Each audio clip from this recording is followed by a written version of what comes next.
ಈ ರೀತಿ ಇನ್ವಿಸಿಬಲ್ ಸ್ಟಿಚಿಂಗ್ನ ಯಾವ ರೀತಿ ಮಾಡೋದು ಅಂತ ನೀವು ತಿಳ್ಕೊಬೇಕು ಅಂತ ಹಾಗಿದ್ರೆ ಬನ್ನಿ ನೋಡೋಣ. ಈ ರೀತಿ ಇನ್ವಿಸಿಬಲ್ ಸ್ಟಿಚಿಂಗ್ ಮಾಡೋಣ. ಈ ರೀತಿ ಮಾಡೋದ್ರಿಂದ ನಮಗೆ ತೋಳ ಹತ್ರ ಒಂದು ಫಿಟ್ಟಿಂಗ್ ಆಗಿ ನೀಟಾಗಿ ಚೆನ್ನಾಗಿ ಕೂತ್ಕೊಳ್ಳುತ್ತೆ. ನೋಡಿ, ಇಲ್ಲಿ ಸ್ಟಿಚ್ ಇದೆ, ಇಲ್ಲಿ ಈ ಕಡೆ ಸ್ಟಿಚ್ ಅನ್ನೋದು ಕಾಣಿಸ್ತಾ ಇಲ್ಲ.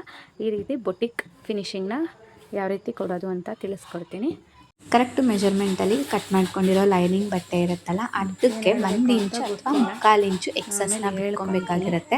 ನಾನಿಲ್ಲಿ ಕೆಳಗಡೆ ನೋಡಿ ಒಂದು 1 ಇಂಚ್ ಅಷ್ಟು ಗ್ಯಾಪ್ ಆಗೋ ಥರ ನಾನು ಎಕ್ಸಸ್ನ ಬಿಟ್ಕೊಂಡಿದ್ದೀನಿ ಮೇನ್ ಫ್ಯಾಬ್ರಿಕಲ್ಲಿ.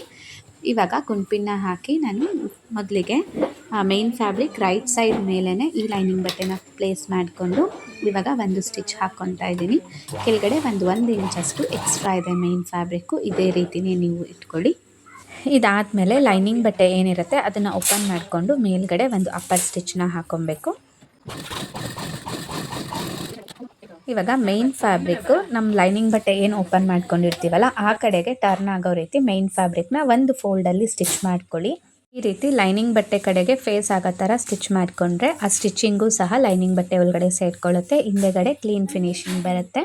ಅದಾದಮೇಲೆ ಮೇನ್ ಫ್ಯಾಬ್ರಿಕ್ ರಾಂಗ್ ಸೈಡಿಂದ ಆ ಲೈನಿಂಗ್ ಬಟ್ಟೆಗೆ ಆ ಸ್ಮಾಲ್ ಪೀಸ್ನ ಸೇರಿಸ್ಕೊಂಡು ಸ್ಟಿಚ್ ಹಾಕ್ಕೊಂಡ್ರೆ ಆ ಸ್ಟಿಚ್ಚು ಕಂಪ್ಲೀಟಾಗಿ ಲೈನಿಂಗ್ ಬಟ್ಟೆ ಮೇಲೆ ಸೇರ್ಕೊಳ್ಳುತ್ತೆ, ಮೇನ್ ಫ್ಯಾಬ್ರಿಕಲ್ಲಿ ಕಾಣಿಸೋದಿಲ್ಲ. ಈ ರೀತಿ ಮಾಡೋದ್ರಿಂದ ತೋಳಿನ ಎಡ್ಜಲ್ಲಿ ಒಂದು ನೀಟ್ ಫಿನಿಶಿಂಗ್ ಹಾಗೆ ಫಿಟ್ ಆಗಿ ಕುತ್ಕೊಳ್ಳೋ ಥರ ಆಗುತ್ತೆ. ಈ ಮೆಥಡ್ನ ನೀವು ಈ ರೀತಿ ತೋಳ್ಗೆ ಹಾಗೆ ಹಿಂದೆಗಡೆ ಬೆನ್ನ ಹತ್ರ ಸೊಂಟದ ಹತ್ರ ಸ್ಟಿಚ್ ಮಾಡೋದಕ್ಕೂ ಸಹ ಬಳಸ್ಕೊಬೋದು.